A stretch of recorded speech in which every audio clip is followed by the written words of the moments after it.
नमस्कार, स्वागत है साहित्यिक झरोखा चैनल पर।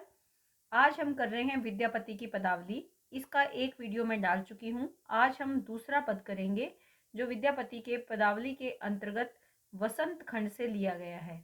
बसंत ऋतु के आगमन का दृश्य है यहाँ पर, किस प्रकार चारों ओर सुंदरता बिखर जाती है और बसंत ऋतु को राजा मानकर उसका वर्णन यहाँ पर किया गया है। यानी बसंत ऋतु का मानवीकरण किया गया है राजा के रूप में और उसकी सुंदरता का वर्णन इस पद के माध्यम से किया गया है। तो आइए प्रारंभ करते हैं। आयल ऋतुपति राज बसंत। आयल यानी आए हैं, ऋतुपति राज ऋतुओं के राजा। कौन? बसंत की बसंत जो ऋतुओं के राजा है उनका आगमन हो गया है। धाओल अलिकुल माधवी पंथ। धाओल से तात्पर्य यहाँ पर क्या है? दौड़ने लगा है। अली यानी भंवरे, कुल यानी समूह, कि भंवरों का समूह भी अब दौड़ने लगा है। और इसके साथ साथ माधवी पंथ से तात्पर्य क्या है? माधवी लता के पुष्पों की ओर। ये लता या बेल का नाम है माधवी। माधवी लता के पुष्पों की ओर कौन दौड़ रहा है? अली, भंवरों का जो समूह है वो दौड़ रहा है किसकी ओर? माधवी लता की ओर। पंथ यानी मार्ग पे। किसके मार्ग पे? माधवी लता के रास्ते पर वो जाने लगे हैं, जहाँ माधवी लता फूलों को माधवी लता के पुष्प जहाँ खिले हैं उस ओर, उस मार्ग पर भंवरों का समूह दौड़ने लगा है। क्यों? क्योंकि बसंत ऋतु आ गई है। दिनकर दिनकर किरण भेल पोगंड। दिनकर क्या है? सूर्य। जो सूर्य है उसकी किरण भी भेल हो गई है। पोगंड यानी तीव्र, कुछ कुछ तेज हो गई है। बसंत ऋतु के आगमन के पास ही मौसम जो है, आगमन के साथ ही मौसम जो है साफ सुथरा हो गया है और ऐसे में सूर्य की किरणें भी कुछ कुछ तीव्र हो गई है। केसर कुसुम धैल हेमदंड।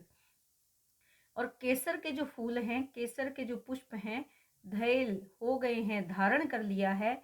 हेमदंड स्वर्ण दंड, अर्थात उसमें भी स्वर्ण रंग की जो स्वर्णिम आभा है उसकी वो भी निखर आई है। किसकी?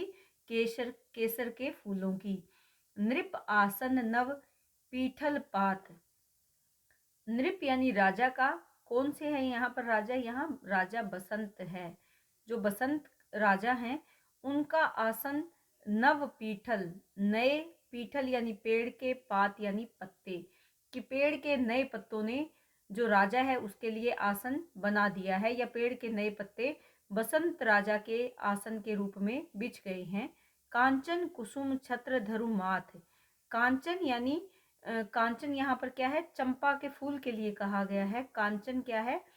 चंपा का जो पुष्प है उसके लिए कहा गया है कि चंपा के जो कुसुम यानी जो फूल है, छत्र धरु, चंपा के फूलों का खिलना ऐसे लग रहा है जैसे उन्होंने राजा बसंत के सिर पर छत्र धरु धर दिया है। किस पर? माथे पर। राजा बसंत के माथे पर जो चंपा के पुष्प हैं उन्होंने छत्र सजा दिया है या मुकुट उन्होंने सजा दिया है।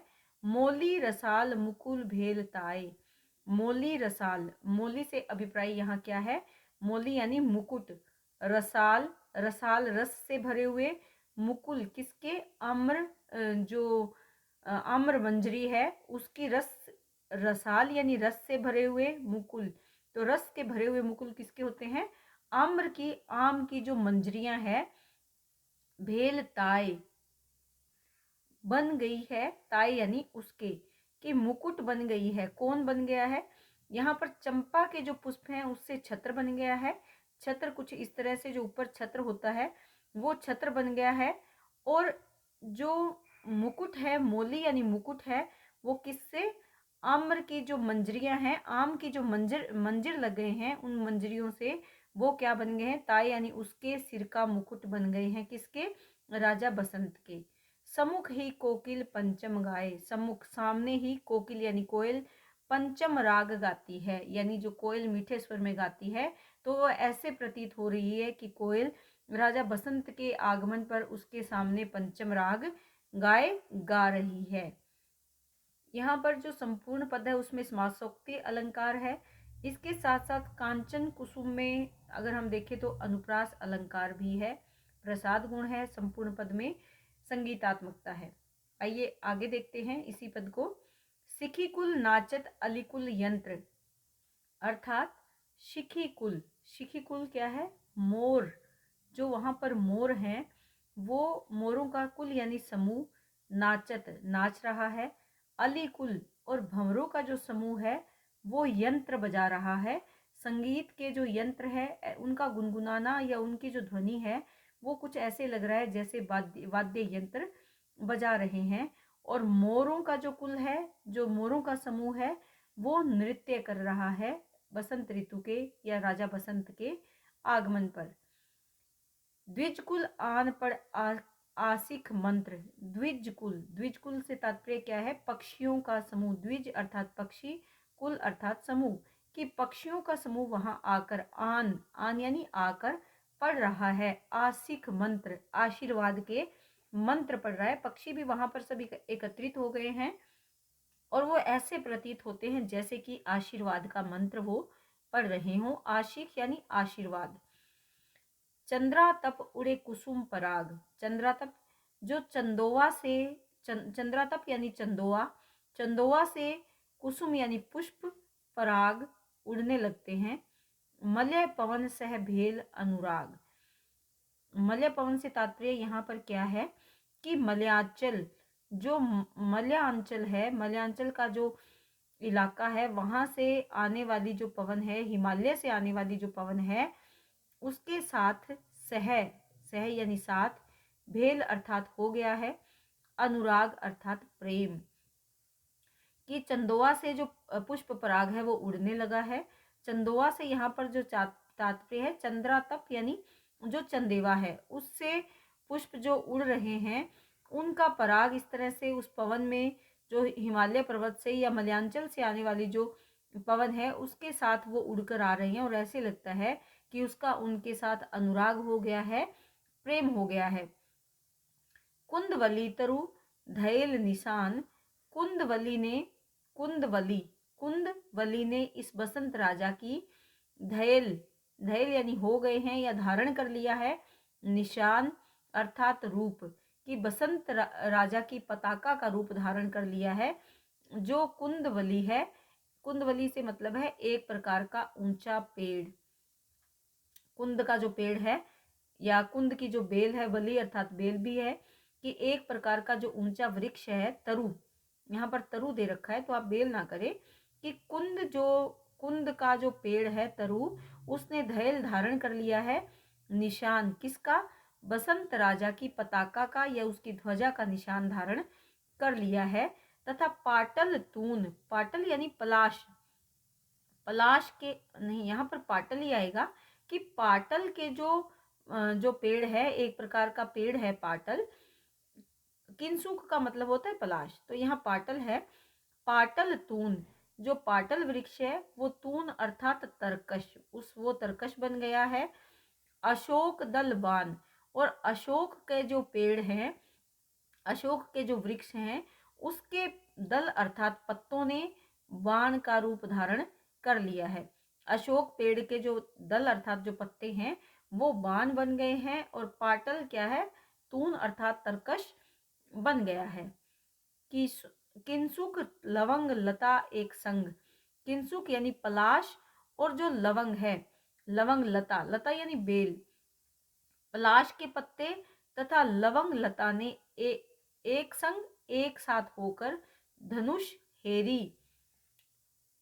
यहाँ पर आप क्या करेंगे कि लवंग लता और पलाश के पत्तों ने एक साथ होकर धनुष व उसकी डोरी का रूप धारण कर लिया है। धनुष और डोरी वो बन गए हैं और धनुष और डोरी बनकर वो क्या कर रहे हैं? हेरी, हेरी यानी देख कर, शिशिर ऋतु, शरद ऋतु, आगे दल भंग, जो शरद ऋतु है वो इनको अस्त्र शस्त्र, जो बसंत ऋतु के अस्त्र शस्त्र है यानी पेड़ों का जो फलना फूलना है उनको देखकर शिशिर ऋतु की जो दल यानी सेना है वो भंग अर्थात भाग खड़ी हुई है, क्योंकि बसंत के आगमन पर शरद ऋतु चली जाती है, उसकी समाप्ति हो जाती है। इसीलिए यहाँ पर बसंत ऋतु में फलने फूलने वाले जो पेड़ पौधे हैं उन्हें अस्त्र शस्त्र कहा है और उनके आगमन से शरद ऋतु चली जाती है तो उनके शरद ऋतु की जो सेना यानी दल है या सेना है भंग यानी भाग जाती है। तो ऐसा यहाँ पर अभिप्राय है कवि के कहने का कि सुंग लवंग लता एक संग हेरी शिशिर ऋतु आगे दल भंग। ये वही पंक्तियां यहाँ पर फिर से रिपीट हो गई हैं कि पलाश और लवंग लता एक साथ आ गए हैं और हेरी देखकर शरद ऋतु शरद ऋतु उनके ऋतु का जो दल है अर्थात सेना है वो भंग हो गई है, भाग गई है। किससे? बसंत ऋतु के जो अस्त्र शस्त्र हैं उनसे शरद ऋतु समाप्त हो गई है, उनसे डरकर वो भाग गई है। आगे क्या कहते हैं? सैन साजल मधु मखिका कुल। सैन यानी सेना, साजल सजा ली है किसने? मधुमक्खियों के कुल ने, समूह ने, कि मधुमक्खियों के समूह ने शरद ऋतु के विरोध में उसको नष्ट करने के लिए अपनी सेना तैयार कर ली है। शिशिरक सबहु कैल निर्मूल।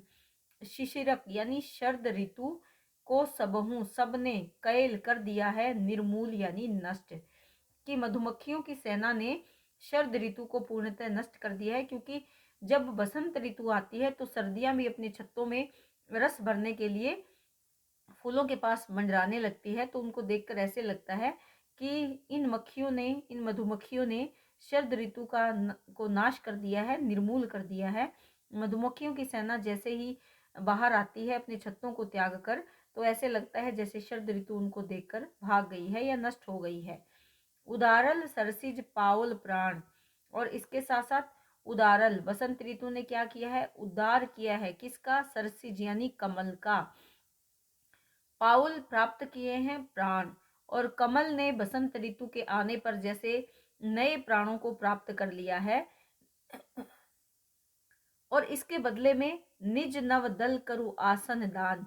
और इसके किसके बदले में? नया जीवन देने के बदले में बसंत ऋतु को सरसिज ने निज यानी अपने नव दल नए पत्ते करु करे आसन के रूप में दान। कि बसंत ऋतु ने कमल को नया जीवन दिया, क्योंकि बसंत ऋतु आने पर कमल खिलने लगते हैं। तो नया प्राण नए जीवन किससे मिले? बसंत ऋतु से। और बदले में कमल ने अपने नए पत्ते आसन के रूप में बसंत राजा को दान कर दिए। नव वृंदावन राज विहार। नव वृंदावन यानी वृंदावन का नया रूप देखकर राज विहार बसंत राजा ने वहां पर विहार किया। राज कौन है? राजा बसंत। विहार का मतलब रहना, कि वृंदावन का नया रूप देखकर बसंत राजा ने भी वहां पर विहार कर लिया, वहां रह गए। विद्यापति कहे सम्यक सार। विद्यापति जी सम्यक यानी संपूर्ण सर्वोत्तम सार बता रहे हैं किसका? बसंत ऋतु का, कि बसंत ऋतु ही सभी ऋतुओं में सर्वोत्तम है, सर्वश्रेष्ठ है। ऐसा कौन कह रहे हैं? विद्यापति जी यहाँ पर बता रहे हैं। तो ये जो हमने पद किया ये बसंत ऋतु के आगमन पर बसंत ऋतु के दृश्य इसमें दिखाए गए हैं, सौंदर्य का वर्णन है, मनोरम चित्रण है कि बसंत ऋतु के आगमन से प्रकृति कैसे प्रभावित होती है, वो सब यहाँ पर बताया गया है। शब्द शक्ति अभिधा लक्षणा का सुंदर प्रयोग हुआ है, तत्सम शब्दावली भी है और इसके साथ साथ मानवीकरण अलंकार का सुंदर प्रयोग है, क्योंकि बसंत ऋतु को राजा के रूप में यहाँ दिखाया गया है। तो उम्मीद करती हूँ कि ये पद भी आपको बहुत अच्छे से समझ में आया होगा। इसी तरह प्रेम और स्नेह के साथ चैनल से जुड़े रहें। चैनल को लाइक शेयर सब्सक्राइब जरूर करें। बहुत बहुत धन्यवाद।